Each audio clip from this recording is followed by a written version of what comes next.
Hinamoto was human land until 1568, when a Kishin appeared, ending human rule. The generals of the Warring States period fell, but some continued to fight against the Kishin's complete domination, being called Bushi. Before we continue with the video, don't forget to hit that like button, share the video with your friends, and subscribe to the channel to help us keep bringing more summaries like this one. Now, let's get to the video. 151 years later, in the city of Tatsuyama, humans now worship the Kishin and pray to him for safety. At the miner training school, Musashi is praised for being the best miner in his class. In history class, they learn that the Bushi were monsters that dominated Hinamoto 150 years ago, making life hell for the farming class. But Musashi knows the truth, that the Bushi were the only ones to stand against the Oni. Musashi remembers his childhood training in fencing with Kojiro. Jisai, Kojiro's father, shows them ancient scrolls and tells them how the Bushi still fight against the Oni and wish to free humanity. Musashi decides to form the strongest Bushi band with Kojiro and defeat the Oni. After class, Musashi visits Kojiro and proposes forming a Bushi band together, but Kojiro refuses. He explains that they are descendants of Bushi and are treated like trash by the villagers.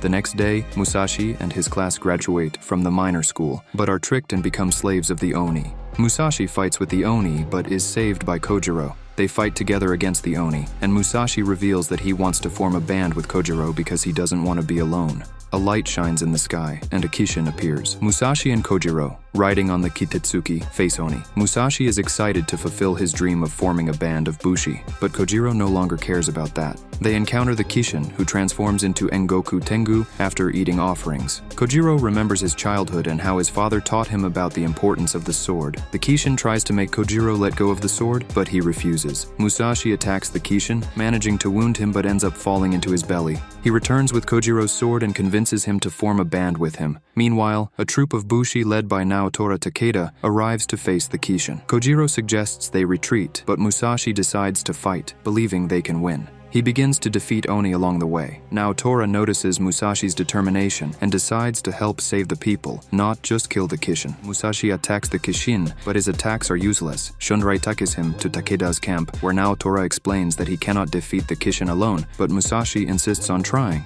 He frees himself and runs back to the battle. Meanwhile, the Bushi prepare an attack against the Kishin, but Musashi causes a landslide, disrupting the plan. Naotora lets Musashi continue, recognizing his Bushi spirit. Musashi tries to attack the Kishin, but his axe breaks. Naotora arrives and defeats the Kishin, apologizing for taking his first conquest. The Bushi absorb the Kishin's power, and Musashi and Kojiro are frustrated. Naotora promises to protect the village from the Kishin and asks for help to eliminate the Oni. He believes that, despite the challenges, their generation will finally succeed. Musashi is angry at the loss of his conquest, but Naotora recognizes his potential and gives him a consolation prize. Later, Musashi discovers that the prize is a kaleidoscope that reveals the presence of Oni. He realizes that Naotora has given them a tool to find the next Kishin. Musashi decides to join the fight to unify the country against the Oni, leaving with Kojiro the next day. Musashi and Kojiro decide not to fight during the journey, but the lack of food makes them irritated. Musashi blames Kojiro, who responds that he had to learn to survive alone. While fishing, a girl named Tsugumi appears and attacks them, wanting their belongings. Musashi and Tsugumi fight, and he discovers that she is not as strong as she seemed. She tries to seduce Musashi, but fails. Tsugumi runs away upon hearing a signal from her lord. Tsugumi delivers a stolen object to the Bushi leader and expresses her love for him. Musashi and Kojiro head to the Bushi fortress. They discover that Tsugumi only borrowed the object and invites them to accompany her. Inside the fortress, they find a surprisingly normal community. Tsugumi reveals her loneliness and tragic story. They are invited to dinner by the leader Hideo, who proposes an alliance to fight Onus. Upon learning that Musashi doesn't know what Kitetsu is, Hideo imprisons them. Tsugumi confesses her frustration at not being able to help. She warns of an imminent Oni attack and flees after crying. Kojiro and Musashi escape from Castle Kosameda's prison using their fishing skills to get the cell keys. They find their equipment but spot a horde of Kodama Oni approaching the castle. Meanwhile, Hideo summons the town's residents to fight the Oni, but Tsugumi opposes. Expelled by Hideo, she decides to protect the town on her own. Musashi and Kojiro join Tsugumi to face the Oni, helping the residents escape. Tsugumi confronts Hideo, and, despite being initially defeated, she eventually defeats him with the help of Musashi and Kojiro. With the castle destroyed by the Oni, they escape with the residents, but Tsugumi knows the Oni are still after them. With Musashi and Kojiro's timely arrival, they manage to escape with Hideo, leaving behind the destruction caused by the Oni. Episode No. 6. With Samidara now destroyed by the swarm of Kodama Oni in the aftermath, Tsugumi is eventually convinced to leave with Musashi and Kojiro. On the night before leaving, Musashi tells Tsugumi how they are similar in following the dream of uniting the country. The next morning, Musashi, Kojiro, and Tsugumi set off on their Kitetsu mount as the townspeople bid farewell to Tsugumi. At a rest stop, Kojiro witnesses Tsugumi being attached to Musashi. Unbeknownst to each other, Musashi is attracted to older women like his school teachers, while Kojiro has no romantic experience. However, Tsugumi behaved strangely because she only wanted to be friends with Musashi and Kojiro. Later, Musashi pursues a Kodami Oni when it steals Kojiro's katana. Musashi is led to Shiro Inukai in a field of various Kitetsu blades. When Musashi picks up a Kitetsu blade, he unleashes immense power, managing to kill the fleeing Kodami Oni and retrieve Kojiro's katana.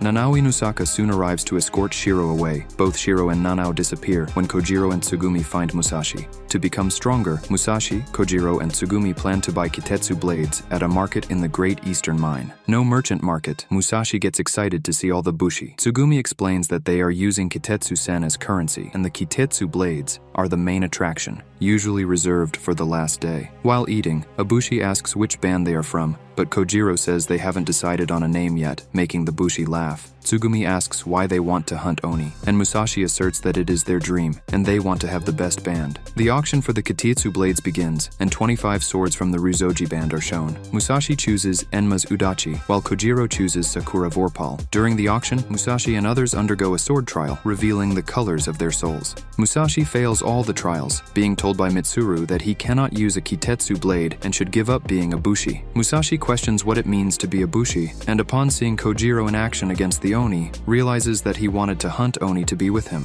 Shiro appears, revealing to also have a black aura, and suggests that Musashi belongs with them. Shiro reveals to Musashi that he can become stronger by accepting the black stones he possesses. He explains that during a test he passed out, but he just needs to surrender to the feeling.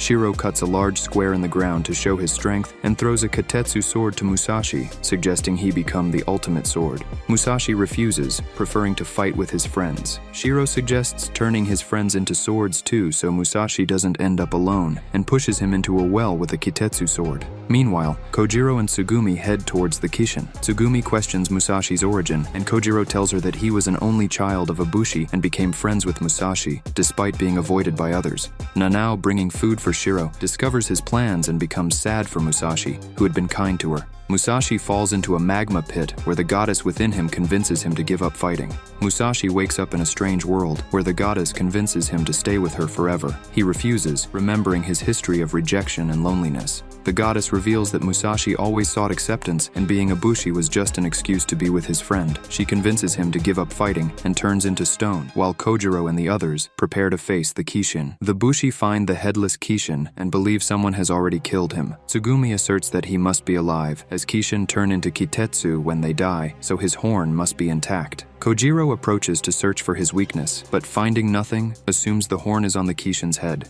Shiro appears and confirms that the horn is on the Kishin's head. The bushi realize that it was Shiro who cut off the Kishin's head and surround him, wanting to know where the head is so they can kill the Kishin and claim the Kitetsu. However, they end up being easily killed by Shiro, who reveals himself to be a sword hunter. Meanwhile, Musashi turns into a black stone and is rescued by Nanao. Musashi regains his superior form and thanks Nanao as he heads to confront Shiro. Meanwhile, Musashi reflects on his purpose as a bushi. Later, he visits Jisai to apologize and ends up being welcomed by him. Shiro, determined to capture Musashi, pursues him, but is interrupted by Musashi's arrival. The battle between Musashi, Kojiro, Tsugumi, Shiro, and Nanao begins, with the bushi planning to break Nanao's blades to neutralize her. Kojiro devises a plan to confront Nanao, relying on the help of Musashi and Tsugumi. Meanwhile, Shiro prepares to fight Musashi, refusing Nanao's help. He reveals his true power, creating a chaotic battlefield with his blade ring. The obsidian goddess intervenes to save Musashi, recognizing his strength in uniting allies. She demonstrates her power by using Musashi's body, repelling the attacks of Nanao and Shiro. However, her existence is temporary, and she will soon need to return to sleep, leaving Musashi without her protection. As the goddess prepares to face Shiro and Nanao, she absorbs the energy from the kaitetsu blades of the bushi around her to launch a powerful attack. The obsidian goddess warns Musashi that she will return to sleep inside him, and that no matter what enemies he faces, he must not die, because he is her vessel and because Jisai died before they finished what they started. The goddess gathers energy from all the kaitetsu blades and launches an attack against Shiro and Nanao, obliterating several hills behind them. Musashi regains control of his body, but feels the sensation of the fight. Kojiro and Tsugumi run to Musashi, happy to have won and impressed that Musashi defeated Shiro with a single blow. Musashi then sees his sword break again, and Mitsuru explains that the Kitetsu blade shatters if it channels more energy than it can contain, indicating Musashi's potential. The bushi notice a square hole where the Kishin's body used to be. Elsewhere, Shiro uses his technique to open a hole in the sky and emerges with Nanao, who has captured the Kishin. The bushi hold a funeral ceremony to honor the dead in the battle against Shiro. Tsugumi explains that the Kitetsu blades are special, and the emotions of their wielders remain in them. Mitsuru invites the group to spend the night at his band castle. The next day, Mitsuru announces that Musashi will undergo the sword test again. Musashi chooses the same sword and, this time, passes it instantly. Musashi then reveals to Tsugumi that, although the dead may be forever gone, their belongings are symbols that they were alive. Musashi wishes to talk to Kojiro about Jisai. Meanwhile, Nanao describes Jisai as a great criminal who escaped with the goddess inside him, but Musashi seems to have no clues about the goddess.